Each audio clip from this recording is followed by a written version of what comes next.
괴담수첩 이야기 들려드리겠습니다. 여러분, 가장 안전해야 할 집이 더 이상 안전하지 않다면 어떨까요?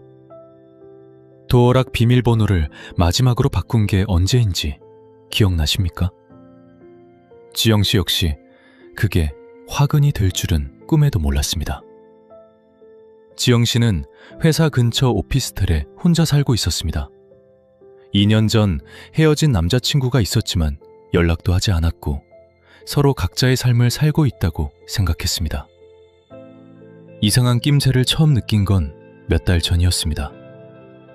퇴근하고 집에 돌아왔는데 분명 아침에 개어둔 이불이 조금 흐트러져 있었습니다. 처음에는 나가면서 대충 건드렸나 보다 하고 넘겼습니다. 그런데 그 다음 주에는 화장대 위에 있던 향수병 위치가 살짝 바뀌어 있었습니다. 지영 씨는 물건 위치에 꽤 예민한 편이라 바로 알아챘습니다. 한 번 정도였다면 그냥 넘어갔을 겁니다. 그런데 그 뒤로도 비슷한 일이 계속 생겼습니다. 냉장고에 넣어둔 반찬통이 살짝 돌아가 있거나 신발장에 넣어둔 신발 방향이 바뀌어 있는 시기였습니다. 정말 사소한 것들이라 남에게 이야기해도 네가 착각한 거 아니야? 이런 말을 듣기 딱 좋은 정도였습니다. 한 번은 회사에서 야근하고 새벽에 들어왔는데 현관에 벗어둔 슬리퍼가 평소와 반대로 놓여 있었습니다. 지영 씨는 신발을 벗을 때 항상 앞코가 문 쪽을 향하도록 두는데 그날은 신발이 안쪽을 향하고 있었습니다. 그때도 급하게 나가면서 대충 벗어둔 거겠지 하고 넘겼습니다. 며칠 뒤에는 화장실 수건이 사라지는 일도 있었습니다. 세탁기에 들어갔나 싶어 안까지 뒤져봤지만 찾을 수 없었습니다. 결국 또 착각했나 보다 하고 넘겼습니다. 지금 돌이켜보면 그때부터 그냥 넘기지 말았어야 했습니다. 결정적으로 소름이 돋았던 순간은 따로 있었습니다. 어느 날 밤 씻고 나와 화장대 앞에 앉았는데 서랍이 조금 열려 있었습니다. 그 안에는 전 남자친구와 찍은 사진 몇 장이 들어 있었습니다. 버리기는 애매해서 오래전에 서랍 깊숙이 넣어둔 사진들이었습니다. 그 사진들이 맨 위로 올라와 있었습니다. 지영 씨는 그 서랍을 손댄 지 오래였습니다. 그때부터 진지하게 의심하기 시작했습니다. 하지만 누군가 억지로 들어왔다고 보기에는 현관문은 항상 잠겨 있었고 침입 흔적도 전혀 없었습니다. 혹시나 싶어 관리실에 CCTV 확인을 부탁했습니다. 관리소 직원이 며칠치 영상을 확인해줬지만 적어도 화면상으로는 지영 씨 집 앞을 수상하게 서성이는 사람은 보이지 않았습니다. 직원은 혹시 가족 중에 집 비밀번호를 알고 있는 사람이 있느냐고 물었습니다. 지영 씨는 아니라고 했습니다. 부모님은 지방에 살고 있었고 집 비밀번호를 알려준 사람도 없었습니다. 딱 한 사람만 빼고 말입니다. 그 생각이 드는 순간 오히려 더 무서워졌습니다. 억지로 문을 연 흔적은 없었습니다. 그렇다면 누군가 비밀번호를 알고 아무렇지 않게 문을 열고 들어왔을 수도 있다는 뜻이었습니다. 그 순간 전 남자친구가 떠올랐습니다. 헤어지기 전에는 그 사람도 도어락 비밀번호를 알고 있었습니다. 하지만 헤어진 지 벌써 2년이나 지난 뒤였습니다. 설마 하는 생각이 먼저 들었습니다. 그리고 그제야 깨달았습니다. 헤어진 뒤에도 도어락 비밀번호를 한 번도 바꾸지 않았던 겁니다. 예전 집에서 쓰던 번호를 이사 온 뒤에도 그대로 사용하고 있었습니다. 사실 헤어질 때도 크게 싸우거나 나쁘게 끝난 건 아니었습니다. 서로 지쳐서 자연스럽게 정리한 관계에 가까웠습니다. 그래서 지영 씨도 그 사람을 특별히 경계할 이유가 없다고 생각했습니다. 그런데 생각을 거슬러 올라가다 보니 헤어진 뒤에도 그 사람이 몇 번 SNS 게시물에 좋아요를 눌렀던 게 떠올랐습니다. 그때는 아직 못 잊었나 보다 하고 가볍게 넘겼습니다. 하지만 이제는 그 행동조차 다른 의미로 느껴졌습니다. 지영 씨는 그날 바로 도어락 비밀번호를 바꿨습니다. 며칠 동안은 정말 아무 일도 없었습니다. 마음도 조금씩 놓이기 시작했고 어쩌면 너무 예민했던 건 아닐까 생각도 들었습니다. 그런데 딱 일주일쯤 지났을 때 다시 똑같은 일이 시작됐었습니다. 이번에는 화장대 위에 있던 립스틱 뚜껑이 열려 있었고 그걸 보는 순간 온몸에 소름이 돋았습니다. 비밀번호를 바꿨는데도 누군가 들어왔다는 건 상대가 새 비밀번호까지 알아냈다는 뜻이니까요.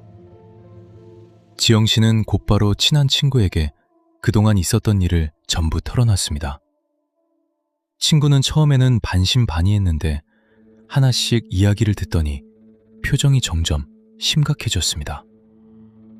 결국 친구가 작은 카메라도 하나 설치해보자고 했습니다.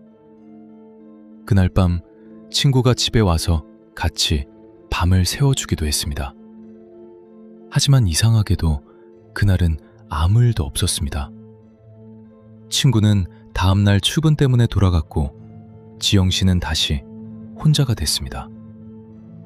그때부터는 잠드는 것조차 무서워졌습니다. 자다가 눈을 뜨면 방 안 어딘가에 누군가 서 있을 것 같은 기분이 계속 들었습니다. 회사에서도 일이 손에 잡히지 않았습니다. 틈만 나면 휴대폰으로 도어락 비밀번호 변경 방법이나 주거 침입 사례 같은 것만 계속 찾아봤습니다. 점심시간에도 밥이 제대로 넘어가지 않았습니다. 팀장님이 요즘 얼굴이 안 좋아 보인다며 몇 번이나 물어봤지만 지영 씨는 그냥 잠을 잘 못 잤다고 둘러댔습니다. 결국 인터넷으로 작은 카메라 하나를 주문했습니다. 옷장 안쪽 틈에 숨겨두고 렌즈만 살짝 밖으로 나오게 해서 방 전체가 찍히도록 각도를 맞췄습니다. 혹시 문제가 될까 걱정은 됐지만 지금은 무엇보다 누가 들어오는지 확인할 증거가 필요했습니다. 그 뒤로는 일부러 생활 패턴을 바꾸지 않았습니다. 평소처럼 출근하고 퇴근했고 집에 있을 때도 평소와 같은 시간에 불을 끄고 잠자리에 들었습니다. 그렇게 나흘째 되던 날이었습니다. 퇴근한 뒤 지영 씨는 친구에게 상황을 알리고 집 근처 카페에 자리를 잡았습니다. 그리고 휴대폰으로 카메라 화면을 계속 지켜봤습니다. 밤 10시가 넘도록 아무 일도 없었습니다. 점점 지쳐서 그냥 포기하고 집에 갈까 싶을 정도였습니다. 카페도 슬슬 마감할 시간이 가까워지고 있었고 휴대폰 배터리도 얼마 남지 않았습니다. 화면 속 방은 계속 고요했습니다. 커튼 사이로 들어오는 가로등 불빛만 희미하게 비치고 있었습니다. 혹시 영상이 멈춘 건 아닌가 싶어 몇 번이나 화면을 확인했습니다. 그러다 밤 11시쯤이었습니다. 화면 속 현관문 손잡이가 천천히 내려갔습니다. 지영 씨의 심장이 미친 듯이 뛰기 시작했습니다. 문이 열렸고 익숙한 실루엣 하나가 집 안으로 들어왔습니다. 화질이 좋지는 않았지만 걸음걸이와 체형만으로도 누군지 바로 알아볼 수 있었습니다. 바로 그 사람이었습니다. 그 사람은 마치 자기 집처럼 자연스럽게 들어왔습니다. 신발을 가지런히 벗어놓고 곧바로 화장대 앞으로 갔습니다. 서랍을 열더니 예전에 함께 찍었던 사진들을 꺼내 한참 동안 바라봤습니다. 그러다 침대에 누워 지영 씨의 베개에 얼굴을 파묻은 채 한동안 움직이지 않았습니다. 그 장면을 보는 동안 손이 계속 떨렸습니다. 지영 씨는 곧바로 112에 신고했습니다. 주소를 말하고 지금 집에 누군가 무단으로 들어와 있으며 그 모습이 실시간으로 카메라에 찍히고 있다고 설명했습니다. 경찰이 도착할 때까지 지영 씨는 카페에서 화면만 보고 있었습니다. 그 사람은 거의 1시간 동안 방 안을 돌아다녔습니다. 옷장을 열어 옷을 하나씩 만져보기도 했고 냉장고를 열어 안에 뭐가 있는지 살펴보기도 했습니다. 마치 지영 씨가 요즘 어떻게 지내는지 하나하나 확인하는 사람처럼 보였습니다. 그러다 책상 위에 있던 일기장을 발견했습니다. 그 사람은 자리에 앉아서 일기장을 한참 읽었습니다. 지영 씨는 그 화면을 보면서 속이 뒤집히는 것 같았습니다. 거기에는 요즘 고민이나 회사에서 있었던 일, 심지어 최근 소개팅을 나갔던 이야기까지 적혀 있었습니다. 아무에게도 말하지 않은 것들을 그 사람이 전부 읽고 있다고 생각하니 견디기 힘들었습니다. 잠시 뒤 카메라 마이크를 통해 복도 쪽이 소란스러워지는 소리가 들렸습니다. 그 사람이 순간 얼어붙었습니다. 그리고 황급히 신발을 신고 도망치려고 했습니다. 하지만 이미 경찰이 건물 출입구를 막고 있었고 결국 현장에서 붙잡혔습니다. 지영 씨는 카페에서 그 소식을 전화로 들었습니다. 경찰관이 바로 올 수 있느냐고 물었고 지영 씨는 다리가 후들거리는 상태로 택시를 타고 집으로 향했습니다. 도착했을 때 그 사람은 이미 순찰차 뒷좌석에 앉아 있었습니다. 잠깐 눈이 마주쳤습니다. 그런데 그 사람은 오히려 억울하다는 표정을 짓고 있었습니다. 그 표정을 보는 순간 또 한 번 소름이 돋았습니다. 자기가 뭘 잘못했는지 정말 모르는 사람처럼 보였습니다. 나중에 조사를 받으면서 더 끔찍한 사실이 드러났습니다. 지영 씨가 예전 비밀번호를 그대로 사용할 때는 그 사람이 이미 알고 있던 번호로 들어왔습니다. 그리고 비밀번호를 바꾼 뒤에는 건물 근처에서 지영 씨가 도어락 번호를 누르는 모습을 몰래 지켜보고 번호를 알아냈다고 합니다. 경찰 조사에서는 그 사람이 지영 씨가 집을 비우는 시간을 상당히 정확하게 파악하고 있었다는 사실도 확인됐습니다. 회사 근처에서 지영 씨를 지켜본 적도 여러 번 있었습니다. 담당 형사가 압수한 휴대폰을 확인했는데 지영 씨의 출퇴근 시간을 따로 정리해둔 메모까지 나왔습니다. 요일별로 몇 시에 집을 나가고 몇 시쯤 돌아오는지, 야근하는 날은 언제인지까지 적혀 있었습니다. 지영 씨가 아무것도 모르는 사이 그 사람은 지영 씨의 하루를 본인보다 더 꼼꼼하게 알고 있었던 겁니다. 그런데 형사는 더 섬뜩한 말을 하나 덧붙였습니다. 지영 씨가 처음 이상한 낌새를 느끼기 훨씬 전부터 그 사람이 집을 드나들었을 가능성도 있다는 겁니다. 처음 이상함을 느낀 건 몇 달 전이었지만 실제로는 그보다 훨씬 전부터 시작됐을 수도 있었습니다. 그 말을 들은 뒤 지영 씨는 며칠 동안 제대로 잠을 자지 못했습니다.